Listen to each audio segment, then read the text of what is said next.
A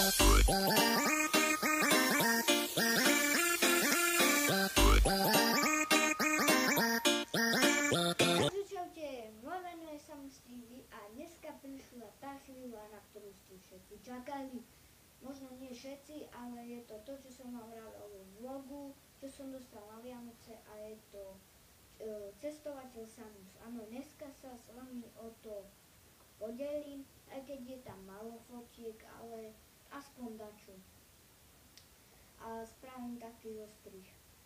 Ale ja sa s vami už dopredu rozlúčim, áno, ale dúfam, že sa vám ten zostrih bude páčiť a co už.